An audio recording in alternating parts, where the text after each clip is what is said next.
पिछले कुछ रोज से ये अफवाहें गर्दिश कर रही थी कि हुकूमत जुडिशल पैकेज के जरिए चीफ जस्टिस ऑफ पाकिस्तान की मुद्दत मुलाजमत को फिक्स करना चाहती है या फिर जो जजेस की उम्र है 65 से बढ़ा के 68 करना चाहती है।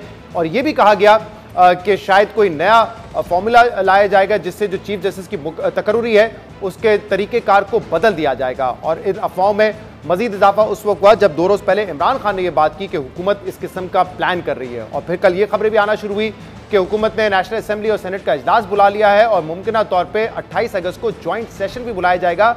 और फिर ये अफवाहें गर्दिश करती रही कि उस ज्वाइंट सेशन में ये जुडिशल पैकेज जो है मंजूर करवा लिया जाएगा। लेकिन कल और परसों हमारे प्रोग्राम में हुकूमती रहनुमाओं ने यह वाजे किया कि ना हुकूमत का कोई ऐसा इरादा है, ना ही हुकूमत के पास नंबर्स हैं ये जुडिशल पैकेज को सेनेट या और कौमी असेंबली से मंजूर करवाने के लिए। इस हवाले से बेस्ट अकील मलिक जो कि मुशीर हैं वजीर आजम के कानून और इंसाफ पे और इंफॉर्मेशन मिनिस्टर अताउल्लाह तारर ने क्या कहा था, पहले वो सुन लीजिए। अभी फिलवक्त तो ना किसी ने एक्सटेंशन मांगी है और ना किसी को एक्सटेंशन दी जा रही है और कॉन्स्टिट्यूशनल अमेंडमेंट के लिए 2/3 अक्सरियत पार्लियामेंट में आपको दरकार होती है। सुप्रीम कोर्ट ने खुद अपना सीनियरिटी प्रिंसिपल वायलेट किया है, पर ऐसी हुकूमत की तरफ से कोई कंसिडरेशन नहीं है। कुछ और लॉ मेकिंग है। कॉन्स्टिट्यूशनल अमेंडमेंट्स के हवाले से मैं आपको ये कंफर्म कर सकता हूँ कि इस वीक में कॉन्स्टिट्यूशनल अमेंडमेंट के हवाले से कोई ऐसा, क्योंकि कॉन्स्टिट्यूशनल अमेंडमेंट तो जॉइंट सेशन में लाई नहीं जा सकती। फिलहाल ना कोई इसमें हकीकत है, ना कोई चीज ऐसी एजेंडे के ऊपर है, ना ऑर्डर ऑफ द डे में ऐसी कोई बात फिलहाल जो है। अब हुकूमती वज़रा तो कह रहे हैं कि जो लेजिस्लेशन इस हफ्ते लानी है हमने नेशनल असेंबली और सेनेट में, उसका कोई ताल्लुक जुडिशल पैकेज से नहीं है, ना हमारा इरादा है, ना हमारे पास इतने नंबर्स मौजूद हैं।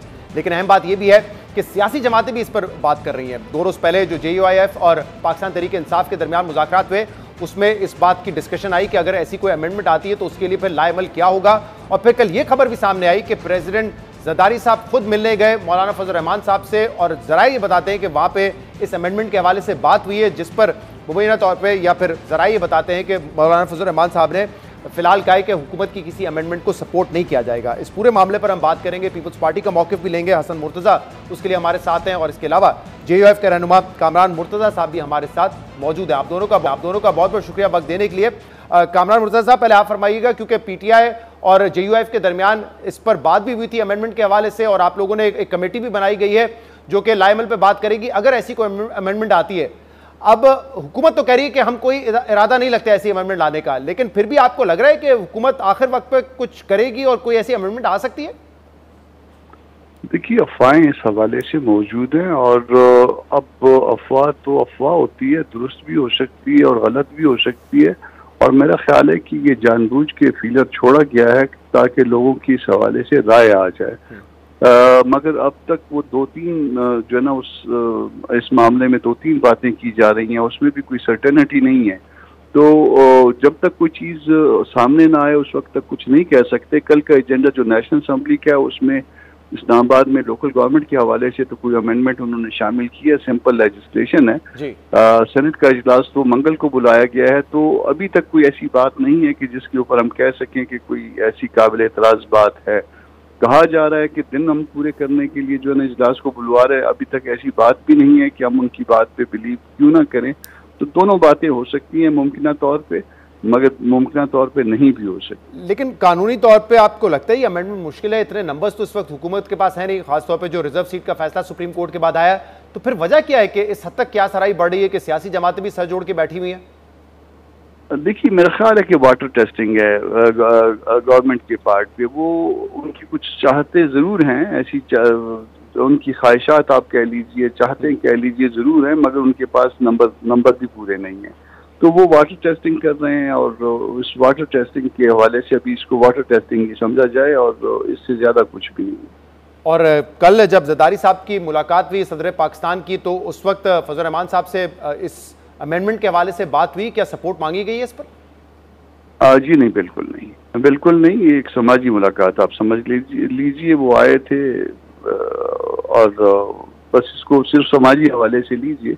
सियासी गपशप जाहिर है, तो पॉलिटिकल साइड पे तो लीडर्स जब बैठते हैं तो सियासी बातें भी होती हैं, मगर ऐसी कोई और ऐसी बात नहीं है कि जिस पे जो नाम कह सके कॉन्स्टिट्यूशनल अमेंडमेंट पे जो है ना कोई हमायत मांगी हो। लेकिन इस मौके पे जब सेशन बुलाए गए हैं हुकूमत की जानिब से और सदर पाकिस्तान खुद चल के गए हैं फजल रहमान साहब से मिलने के लिए, तो फिर इस बात को इसीलिए जोड़ा जा रहा था ना कि शायद इस मुलाकात की अहमियत इस वजह से।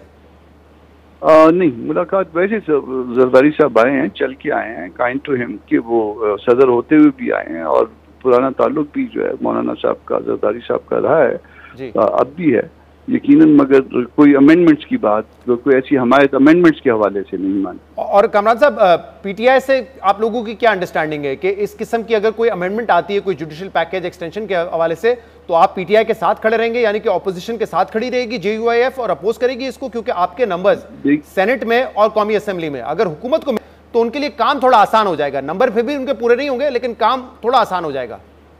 देखिए, हम और पीटीआई दोनों अपोजिशन का हिस्सा हैं, मगर हम इशू टू इशू बात करेंगे। और जब कोई अमेंडमेंट्स आ जाएंगी या कोई अमेंडमेंट सिंगल आती है या एक से ज्यादा आती है, तो फिर इस हवाले से हम बैठ के हम और पीटीआई अपना मौक़िफ़ बनाएंगे, अपनी लीडरशिप की इजाज़त से फिर उस मामले में आगे बढ़ेंगे।